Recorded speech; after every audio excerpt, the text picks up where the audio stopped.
निराकार कहा जाता है। निराकार का अर्थ यह नहीं होता कि उनका कोई आकार नहीं है। निराकार का अर्थ होता है जैसे हम लोगों का शरीर पृथ्वी जल तेज वायु आकाश का संघात है, उससे निर्मित है।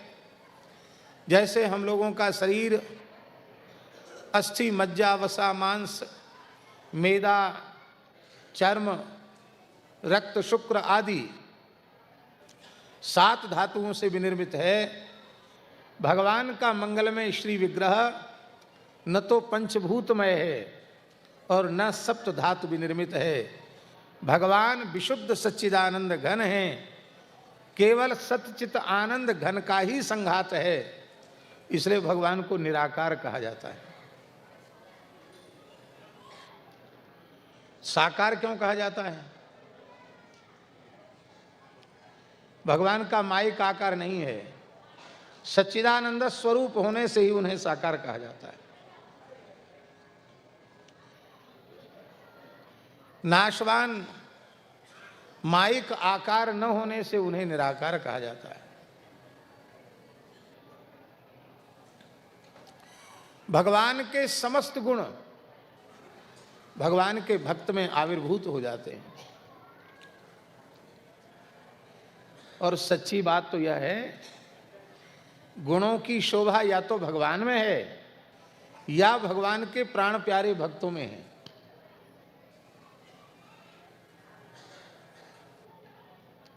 संसारी मनुष्य के जीवन में गुण आते हैं तो वो गुण ही उसे भगवान से विमुख करा देते हैं, विषय के समुद्र में धकेल देते हैं, अविद्या माया के चक्र में फंसा देते हैं, जन्म मृत्यु के चक्र में फंसा देते हैं। तो जो भगवान से विमुख प्राणी हैं उनके जीवन में गुण ही दुर्गुण बन जाते हैं, और भगवान के भक्त के गुण वो केवल भगवान को रिझाने के लिए होते हैं, इसलिए उसके सामान्य गुण भी विशिष्ट गुण हो जाते हैं। भक्तों को गुणवान होने का अहंकार नहीं होता है। भक्तों में चाहे जितने दिव्य गुण प्रकट हो जाएं, उनको यह अहंकार कभी नहीं होता कि हम बड़े गुणवान हैं। अब उत्तम विद्या होना यह गुण है, कोई उत्तम कला का ज्ञान होना यह गुण है, उत्तम रूप होना यह गुण है। ये जो कुछ उसके जीवन में भक्त के जीवन में होता है वो समझता है कि गुणों के समुद्र तो भगवान हैं और भगवान के गुणों की किंचित छाया हमारे ऊपर पड़ गई है, इसलिए ये गुण हमारे जीवन में हैं और ये गुण भगवान के हैं और भगवान की सेवा के लिए हैं। तो जब भगवान के गुण हैं तो हम गुणवान होने का अहंकार क्यों करें? जब समस्त गुण भगवान के हैं तो हमें गुणवान होने का, विद्वान होने का, बुद्धिमान होने का, अनेक विद्याओं और अनेक प्रकार की कलाओं के ज्ञाता होने का फिर अहंकार नहीं आएगा।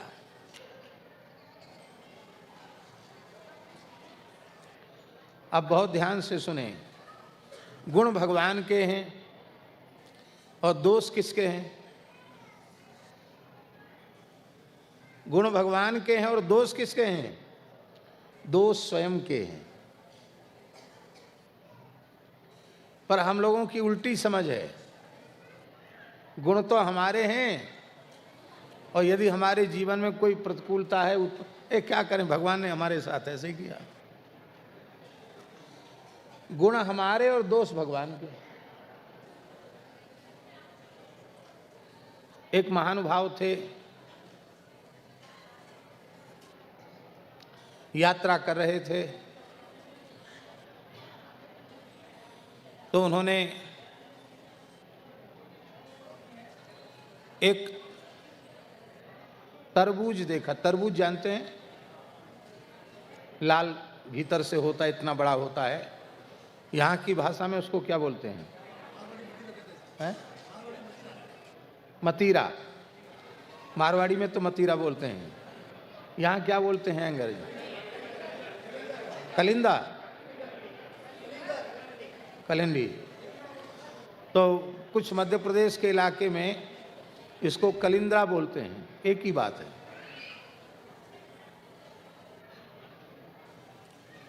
तो उसकी बेल तो छोटी होती है मतीरा की, और फल इतना बड़ा होता है।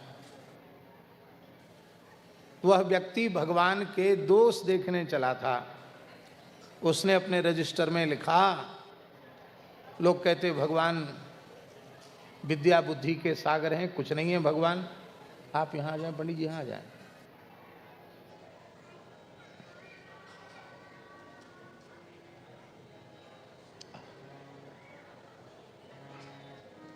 भगवान में कोई विद्या नहीं है। बताओ, इतनी छोटे पेड़ में, लता में, बेल में इतना बड़ा फल, और आम का पेड़ कितना बड़ा होता है, उसमें फल इतना छोटा। अरे इतना बड़ा फल पेड़ है आम का, तो कम से कम 1-1.5 क्विंटल का तो फल होना चाहिए, और इतनी पतली बेल है तो उसमें इतना बड़ा हो पर्याप्त है। सब उल्टा पलटा कर दिया। 2 भूल उसने लिख ली और चलते चलते श्रमित हो गया था। एक आम के नीचे सोया, तो कच्चा जो आम होता है वो कठोर होता है। उस कच्चे आम को सुग्गा ने, तोता ने चोंच लगा के काटा, और आम ऊपर से पेड़ से गिरा तो सीधे उसकी नाक पर गिरा। नाक की चोट कितनी भयंकर होती है, एकदम झंडा गया, नाक से खून निकल गया, रक्त निकल गया। और उसने कहा, प्रभु आपने बहुत अच्छा किया, 1-1.5 क्विंटल का फल आम में नहीं बनाया।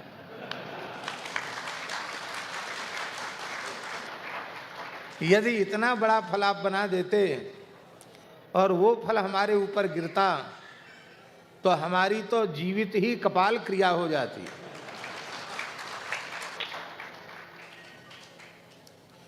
भगवान की सृष्टि में दोष नहीं है। भगवान की सृष्टि में गुण ही गुण हैं, क्योंकि भगवान में गुण है। पर हमारे अंतःकरण में दोष प्रविष्ट हैं, इसलिए हमें सर्वत्र दोष दिखाई पड़ते हैं। तो वैष्णव की पद्धति क्या है? बोले, गुण तुम्हार समुझहि निज दोषा। गुण भगवान के हैं और दोष हमारे हैं। जब दोष तब तक जीवन में रहते हैं जब तक ये हमारे हैं, हमारे भीतर हैं, या हम स्वीकार नहीं करते हैं। जिस क्षण हम हृदय से दोषों को स्वीकार करने लग जाएंगे, तो धीरे धीरे हमारे दोष कम होने लग जाएंगे। पर हम अपराध पर अपराध, गलती पर गलती करते चले जाते हैं और उसको स्वीकार नहीं करते हैं। भगवान के समस्त गुण भगवान के भक्तों में आ जाते हैं।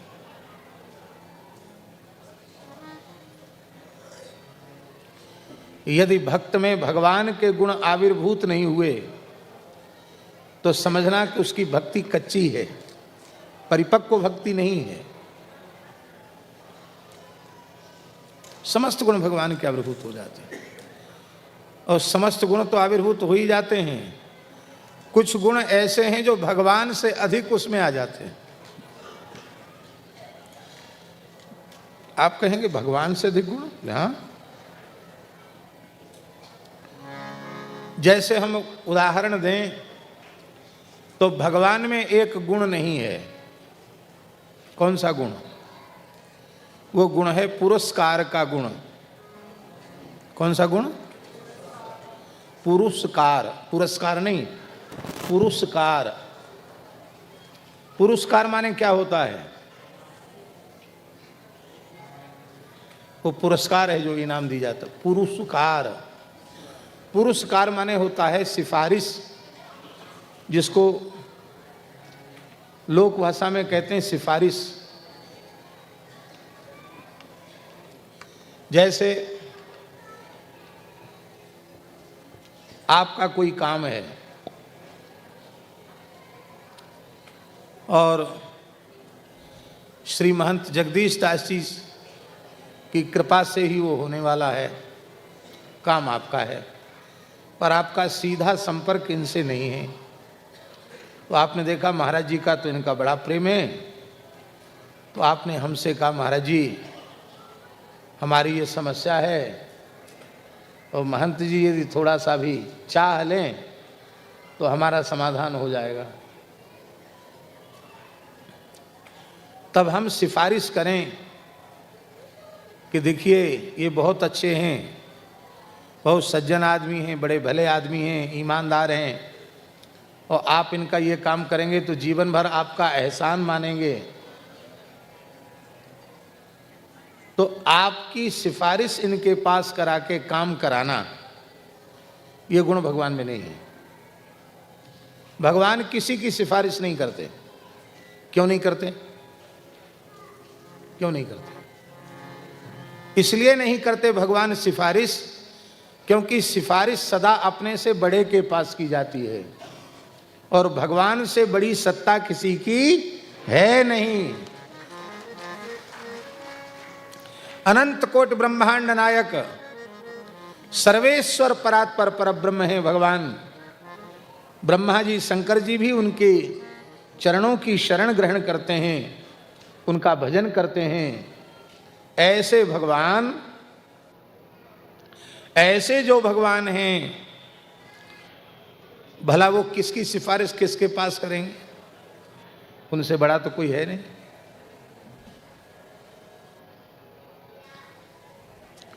क्योंकि सिफारिश सदा अपने से बड़े के पास की जाती है, और भगवान से बड़ा कोई है नहीं। पर भगवान के भक्तों में ये गुण है, वो इधर तो ठाकुर जी को राजी करते हैं कि प्रभु आपने बार बार छाती ठोक कर कहा है, ममई वांसो जीवलोके जीवभूत सनातनः मनःषष्ठानींद्रियाणि प्रकृतिस्थानि कर्षति, गीता में यह जीव मेरा ही अंश है। और जब आपका अंश है और आपसे विमुख होकर अविद्या माया के चक्र में फंस करके यह आपसे दूर हो गया है, अब भूला भटका आपकी शरण में आया है, तो भले ही यह अपराधी ही क्यों ना है, क्यों नहीं है, पर इसे आपको अपनी शरण में ले लेना चाहिए। आप इसको अपनी शरण में ले लीजिए। क्यों? मौका अच्छा है। इसको शरण में लेने से आपका यश बढ़ेगा, आपकी कीर्ति बढ़ेगी। आप वैकुंठ में पतित पावन नहीं हो सकते, वहां कोई पतित ही नहीं है, तो आप पतित पावन कैसे बनेंगे? आप वैकुंठ गोलोक में दीन बंधु नहीं हो सकते, वहां कोई दीनहीन है ही नहीं, आप दीन बंधु कैसे होंगे?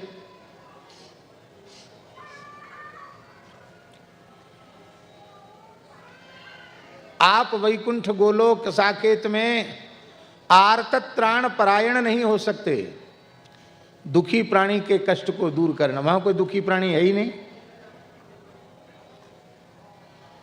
अब ये बेचारा पतित भी है, आर्त भी है, दुखी भी है, और आपका भी है, तो दीन भी है। तो आप यदि इसको अपनी शरण में ले लेंगे तो आपको सब लोग कहेंगे कि हाँ भगवान पतित पावन हैं। ऐसे पतित को भगवान ने अपनी शरण में लिया है, ऐसे दीन को छाती से लगाया है, इसलिए भगवान दीन बंधु हैं। देखो कितना दुखी प्राणी था, भगवान ने उसको भुजाओं में भर के अपने हृदय से लगा लिया, उसके सारे दुखों को समाप्त कर दिया। भगवान आर्तत्राण परायण है। तो भक्त कहता है भगवान से कि प्रभु आपके सभी गुण इसको शरण में लेने से ही सार्थक होने वाले हैं, इसलिए आप इसको शरण में ले लो। ये तो भगवान से बोलता है। नारायण दया सिंधो वात्सल्य गुण सागर एनम रक्ष जगन्नाथ बहुजन्मापराधिनम। हे नारायण, इसे आप अपनी शरण में ले लीजिए। भगवान बोले, ये तो हमको जानता तक नहीं था, तुमने पता नहीं क्या क्या इसको समझा दिया, बुझा दिया, सिखा दिया, पढ़ा दिया, तुम्हारे बाग जाल में फंसकर आया है, ये तो हमको जानता तक नहीं था। जब तुमने इसको स्वीकार किया है तो अपने पास ही रखो, हमारे मत्थे क्यों मरना चाहते हो। तो संत सदगुरु भक्त बोले, प्रभु हमारे गुरु जी का आदेश है, कोई भी वस्तु तुम्हारे पास आवे पहले उसे अमनिया करो, भगवान को निवेदित करो। भगवान जब उसे अंगीकार कर लें तब प्रसाद रूप में उसका सेवन करो। तो गुरु जी की आज्ञा है कि अमनिया वस्तु मत लेना, पहले भगवान को निवेदित कर देना, वो भगवत प्रसाद हो जाए, भगवान अंगीकार कर लें फिर स्वीकार करना। इसलिए आपको उसको स्वीकार करना पड़ेगा। फिर आपका नाम नारायण है। नार माने होता है संपूर्ण जीव समूह और अयन माने होता है आश्रय। संपूर्ण जीव जगत का जो परमाश्रय है उसे नारायण कहते हैं। तो यह जीव जगत के बाहर नहीं है, जीव जगत के भीतर ही है। इसीलिए आपको इसको अपनी शरण में लेना पड़ेगा, और नहीं तो आप घोषणा कर दो कि आज से हमारा नाम नारायण नहीं है। भगवान बोले, नारायण तो हमारा सनातन नाम है। वेद में हमारा नारायण नाम आया है, नारायण नाम तो हमारा है। पर ये जीव जो है ना, ये इतने जन्मों का अपराधी है कि हमने बार बार इस पर कृपा की और हर बार इसने हमारी कृपा को ठुकरा दिया। पेट में था तब प्रतिज्ञा कर रहा था कि अब जन्म लूंगा तो भजन करूंगा, भगवत चरणारविंद की प्राप्ति करूंगा, और बाहर आते ही सब भूल गया, मनमाना काम करने लगा, ऊट पटांग सब करने लग गया। एक ऐसी परिस्थिति होती है, किसी दुखी प्राणी पर आप बार बार दया करें और वह आपकी दया का बार बार दुरुपयोग करे, तो कभी न कभी आपका मन ऐसा होता कि अब ये दया का पात्र भी नहीं रहा, अब ये दया के लायक नहीं है। भगवान बोले, इसने इतना हमारा अपराध किया है, हमारी कृपा को, दया को इतना ठुकराया है इसने कि अब इसके ऊपर हमको दया नहीं आती।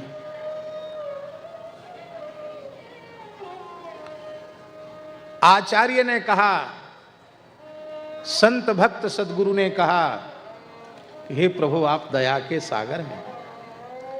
दयालु व्यक्ति यह नहीं देखता कि कितनी बार इसकी गलती हो चुकी है, कितनी बार इसने अपराध किया, ये दयालु व्यक्ति नहीं देखता है। दयालु व्यक्ति तो केवल व्यक्ति की पीड़ा को देखता है, उसके कष्ट को, उसके दुख को देखकर दया करता है। दयालु प्रकृति के प्राणी जब इस प्रकार से होते हैं, आपने सुना होगा कोई संत गंगा जी पार कर रहे थे और एक बिच्छू बहता जा रहा था, तो उनके मन में आया कि ये तो बेचारा मर जाएगा, तो इसको पार कर दें। तो बहते हुए बिच्छू को हथेली पर उठाया, उसने डंक मार दिया, और डंक मारने के बाद वो अपने आप फिर हथेली से कूद गया।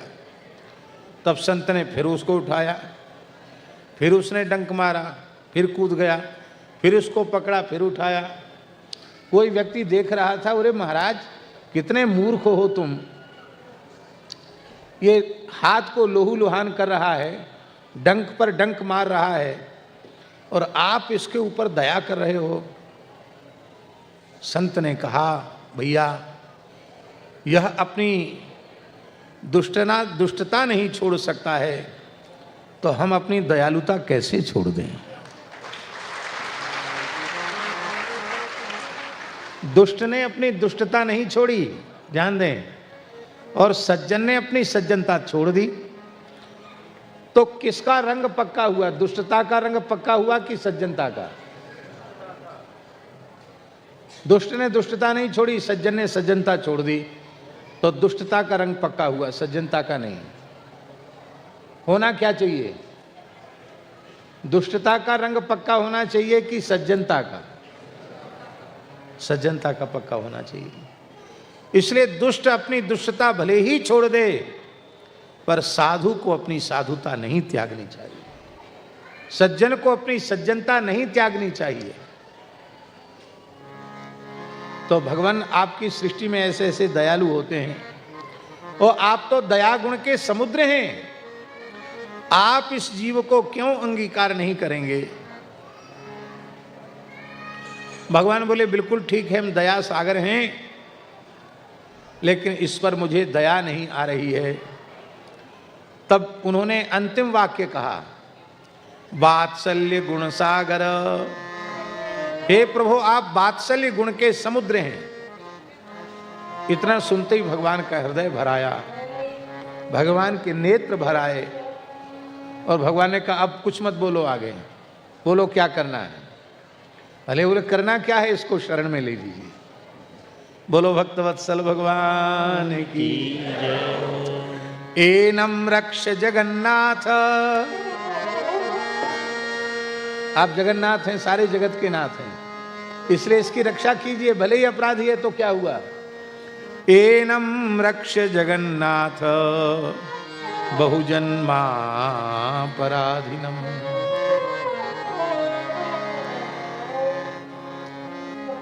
भगवान ने कहा हमने स्वीकार तो कर लिया, पर आप सारा भार हमारे ऊपर क्यों दे रहे हो? अब आप इसके ठेकेदार हो, अब आप इस पर कृपा करो, आप इसके ऊपर इसका कल्याण करो। संत सदगुरु ने कहा, भक्त ने कहा, आचार्य ने कहा, भगवान देखो लोक व्यवहार है ये, कोई व्यक्ति पेड़ पर चढ़ा और पैर फिसल गया, पेड़ से नीचे आ गया, उसका हाथ टूट गया, लोग उठाकर हॉस्पिटल ले गए। डॉक्टर ने ऑपरेशन कर दिया, प्लास्टर चढ़ा दिया और एक पट्टा बांध के ऐसे गले में लटका दिया। अब रोगी डॉक्टर से झगड़ा करे कि हमने 10-5 हज़ार रुपया टूटा हाथ गले में लटकाने के लिए दिया है तुमको, क्या भाई पैसे है तो पैसे वापस करो, और टूटा हाथ, हमारा हाथ टूटा, हमारे गले में लटका दिया, तो चिकित्सक क्या कहेगा? वो यही कहेगा कि हाथ आपका टूटा है तो हम अपने गले में थोड़े ही लटकाएंगे, आपका हाथ आपके गले में ही लटकाया जाएगा। तो प्रभु ये जीव जब आपका अंश है तो इसका संबंध अपने से नहीं जोड़ा जाएगा, आपसे ही जोड़ा जाएगा, आपके ही गले में लटकाया जाएगा ये।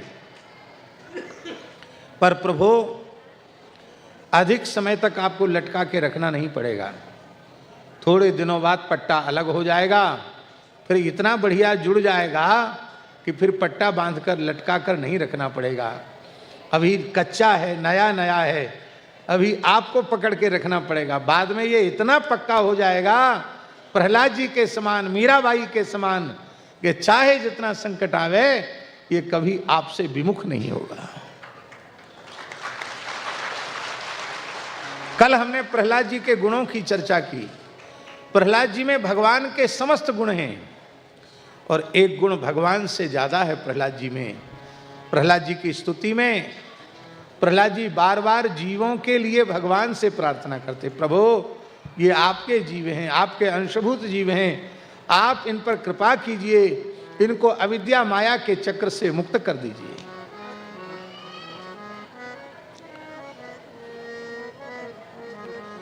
भगवान में एक गुण और नहीं है। कौन सा गुण?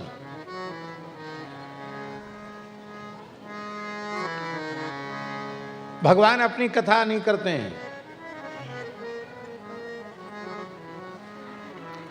कथा कहने वाला गुण भगवान में नहीं है। भगवान को कथा कहनी होगी तो भगवान बनकर नहीं कहेंगे, भक्त के रूप में अवतार लेना पड़ेगा, आचार्य रूप में अवतार लेना पड़ेगा, तब कथा कह पाएंगे। स्वयं की कथा नहीं कह सकते। स्वयं की कथा कहेंगे तो लोग अच्छा नहीं मानेंगे। अरे यही समझ लीजिए, हमको आप लोगों ने बुलाया और हम यहाँ बैठकर प्रहलाद जी का चरित्र न सुनावें, नरसिंह भगवान का चरित्र न सुनावें, अपनी बातें सुनाने लग जाएं, तो धीरे धीरे सत्संगी तो उठ के चले जाएंगे और लोग कहेंगे हमने भगवान की कथा सुनने के लिए इनको बुलाया था, ये अपनी बड़ाई किए चले जा रहे हैं। तो किसी भी बुद्धिमान व्यक्ति के लिए, संस्कार संपन्न व्यक्ति के लिए, भले आदमी के लिए अपने गुणों की चर्चा स्वयं नहीं करनी चाहिए। हमारे गुणों की चर्चा आप करें ये तो उचित है, और हम अपनी पीठ खुद ही ठोकें ये अच्छी बात नहीं। हमारी पीठ कोई दूसरा ठोके ये तो बढ़िया है, पर हम अपनी जय जयकार स्वयं करें ये अशिष्टता है।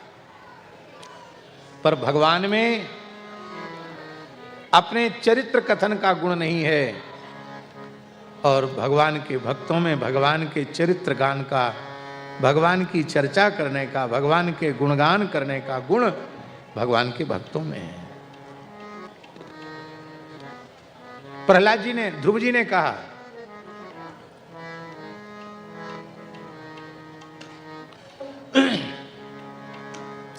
भक्ति मुह प्रवहताम त्वयि मे प्रसंगो भूयादनंत महता ममलाशयानाम ये नांजसोल्वण मुरुव्यसनम भवाब्धिम नेष्ये भवद्गुण कथामृतपान मत्ता। ध्रुव जी कह रहे हैं भगवान से कि हे प्रभु, हम संसार के प्रवाह में पड़े रहें, आप हमको संसार प्रवाह से निकाल लीजिए, ये प्रार्थना हम नहीं करते। हमारे यदि कुछ संस्कार ऐसे हैं कि हमें संसार में बारंबार जन्म लेना मरना है, तो हम जन्म लें मरें कोई चिंता की बात नहीं।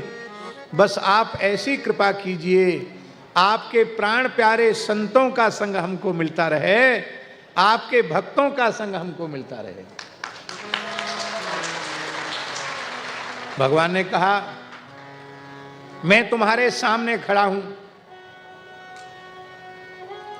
लक्ष्मीपति वैकुंठनाथ, हमसे हमारा संग नहीं मांगते हो, इन अकिंचन भक्तों का, संतों का संग क्यों मांगते हो? बोले प्रभु, जो वस्तु आपके पास नहीं है वो संतों के पास है। भगवान ने कहा मेरे पास क्या नहीं है? बोले आपके पास आपकी कथा नहीं है, आपके पास आपकी कथा, पर आपके भक्तों के पास आपकी कथा है। आपकी कथा के अमृत को पी पी करके मैं मतवाला हो जाऊंगा और भव सागर से सहज ही पार उतर जाऊंगा। आपको बिल्कुल तैरना नहीं आता है और आप जहाज में बैठ जाएं और आपको कोई बढ़िया शरबत और पिला दे कि पी करके मस्त हो जाएं आप, तो भले ही आपको तैरना नहीं आता हो, लेकिन आप सहज ही समुद्र पार कर जाएंगे।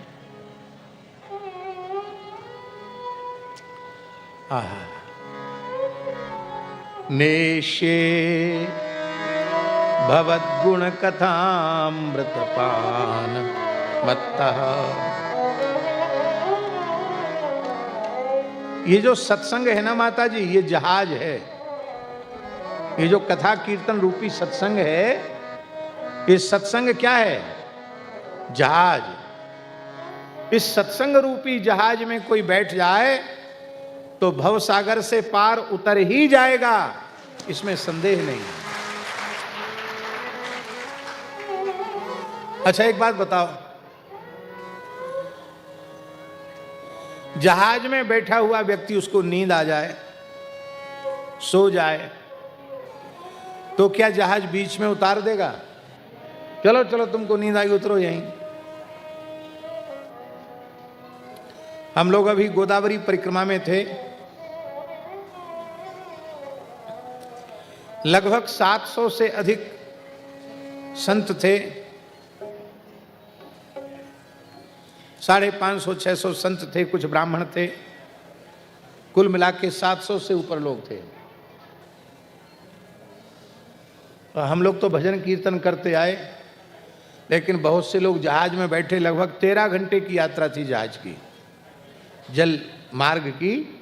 कितने घंटे की यात्रा थी? 13 घंटा तक बैठे। बहुत से लोग तो बढ़िया से सोए, ठाठ से तान दुपट्टा सो गए। तो ऐसा तो नहीं कि जहाज वाले ने गए तुम सो उतरो, उतरो नीचे उतरो, कहां उतरेगा बेचारा।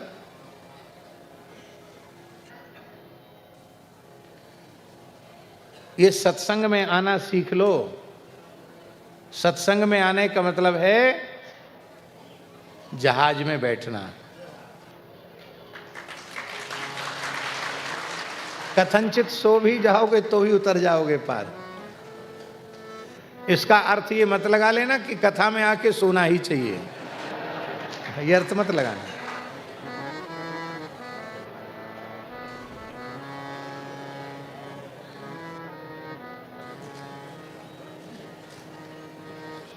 हमारे महाराज जी से किसी ने पूछा, महाराज जी सत्संग में नींद क्यों आती है?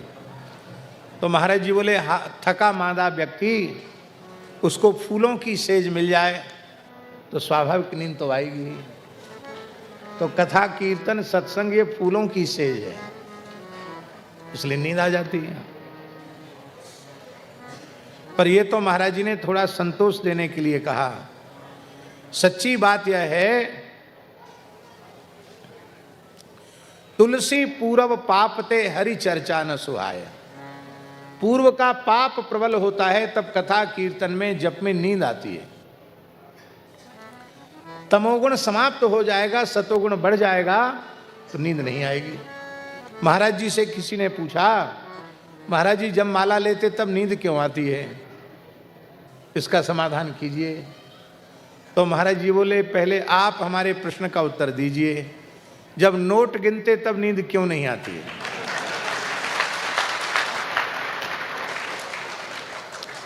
भाई माला में भी तो गिनती कर रहे हैं, गिनती कर रहे हैं ना दाने से, और रुपया गिनते समय भी गिनती कर रहे हैं। तो माला लेने में नींद क्यों और रुपया गिनने में नींद क्यों नहीं? वो व्यक्ति हंसने लग गया, बोले महाराज जी रुपया गिनने में तो बहुत बढ़िया नींद आ रही हो, और कुछ रुपया दे दो गिनने के लिए बाबूजी को, तो बाबूजी की नींद चली जाएगी। क्यों? देखिए बहुत ध्यान से सुने।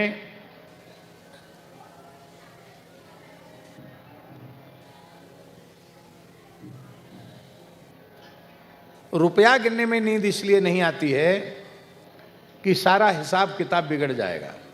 यही बात है कि नहीं? किसी को देना है तो ज्यादा न चला जाए, और किसी से लेना है तो कम ना आ जाए। यही कारण है कि व्यक्ति एक बार नहीं 2 बार गिनता है, थोड़ा और घिसता है कि 1 का 2 हो जाए।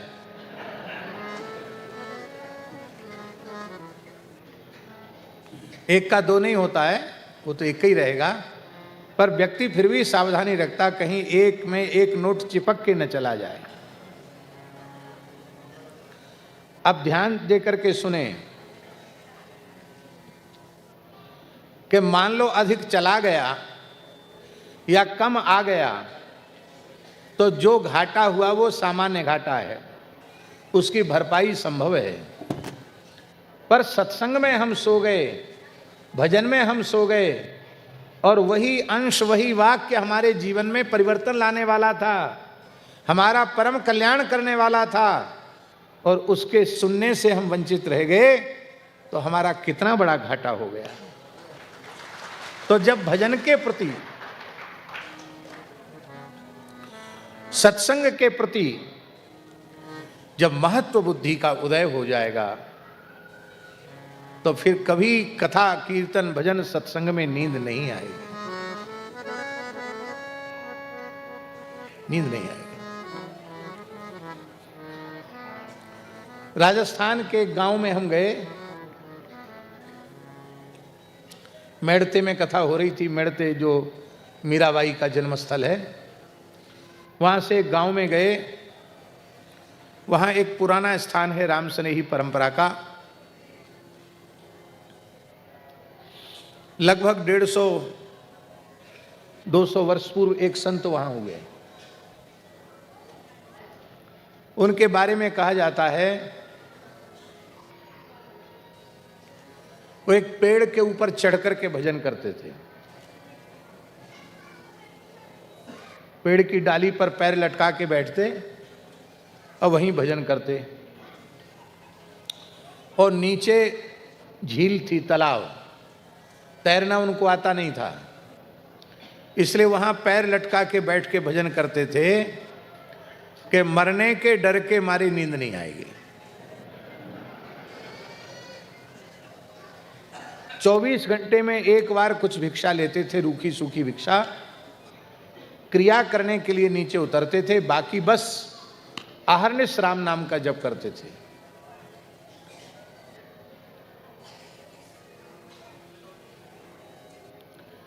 छह महीना हो गए उनको इस तरह से। 6 महीने में 1 मिनट नहीं सोए वो। कितने महीने? आधे क्षण के लिए सोए नहीं वो, आंखें ही बंद नहीं की। ऐसे चिकित्सा विज्ञान वाले लोग कहेंगे कि आदमी नहीं सोएगा तो पागल हो जाएगा, लेकिन वो कुछ नहीं, वो तो ठीक थे। अंत में भगवान ने उनकी परीक्षा ली। भगवान ने